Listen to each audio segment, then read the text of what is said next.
final years of high school can be some of the most academically challenging of all.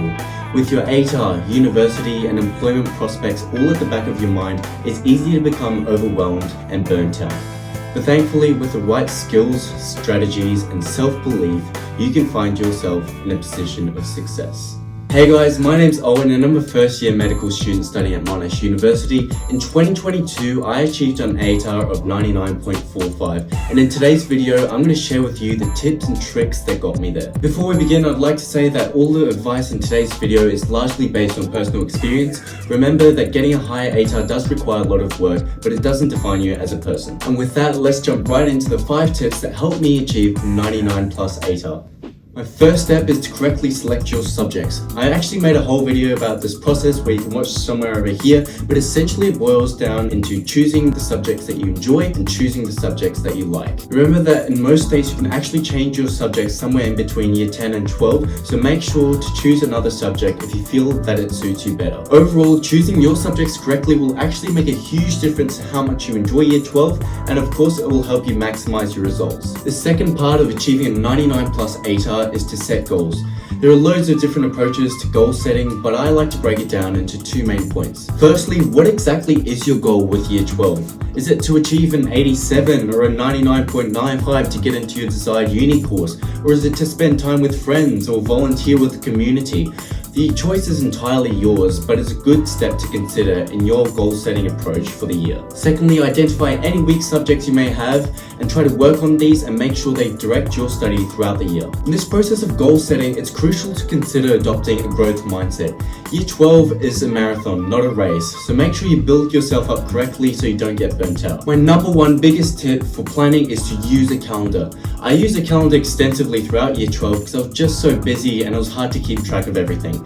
Calendars are a great way to organize all your events and also help you get into a routine. I personally created a study schedule using a method called time blocking, which helps you to maximize the amount of time you had.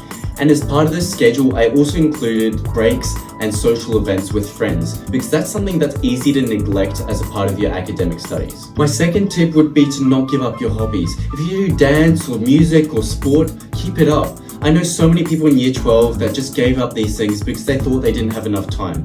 But from personal experience, doing things like music and school captaincy and volunteering meant that I actually didn't have enough time to procrastinate, so the rest of the time that was available, I spent studying. Finally, accumulate all your resources for the year. These can be things like textbooks, past papers, notes, and whatever you can get hold of. There are plenty of free resources out there, which I'll also link to in the video description. And if you're crazy enough like one of my friends, you can go through the whole textbook before the year even starts, so that way you'll be miles ahead of everyone else. Before diving into the juicy study tips that I have for you, please consider subscribing if you're enjoying this video so far. Alrighty, so tip number 1 is to work with intensity. This means limiting distractions, so turning off your phone and chucking it in another room, or setting website blockers on your browser, whatever it may be. It's not the end of the world if you miss a couple notifications on the gram, because you will have made up for it with that shiny ATAR at the end of year 12. If you want to read more in deep work, check out this book by Cal Newport. But for tip number 2, I'm going to talk about accountability. Something I did in year 12 was set assignments due a week earlier, and if I didn't finish them on time, I would pay my friends $20. This is great for time management and also make sure that you have a quality, complete piece of work to hand in as your draft or final piece. To raise the stakes, you could also do this with your teachers, although I wouldn't recommend giving them money because that could be illegal. My next tip is to do practice exams. Unfortunately, we're not taught how to study at school, but it's actually proven that writing and reading notes is a waste of time. Instead, focus on active recall and spaced repetition, which are implemented in practice exams to help you focus your studies. This is what I did in term 4 and it actually really helped for my externals. Finally, keep track of your progress. In particular, keep an eye on your internal results and try to maximize these, because sometimes your performance on external exams can be unpredictable. On top of that, you can use resources like the ATAR calculator to reflect on how you're going. And if you want to switch up your study strategies, it's always better late than ever. And of course, remember to reward yourself at each step of the way. Year 12 is so much more than just studying, so please remember to savor every moment. There'll be formals and camps and graduations, so enjoy every bit of it. One of the things I regret in year 12 is actually not spending enough time to enjoy these things. And at the end of the day, that tiny bit of extra study isn't going to help you that much more compared to not doing it. And speaking about savoring moments, one thing you definitely want to savor is getting enough sleep. With this, you really just need to force yourself to go to bed at a certain time, otherwise you'll keep working into the late hours of the night and you'll just get burnt out. Remember, quality over quantity. It's not about the amount of time you're putting in, but rather what you're getting out of the time that you have available. As always, look after your mental health. Remember that some stress is good for you, but as shown in this graph, too much of it can hurt you.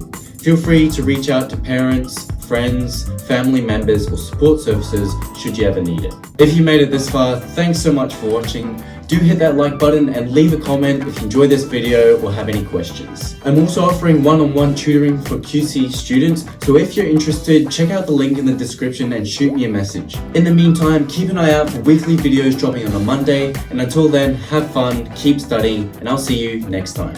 Peace.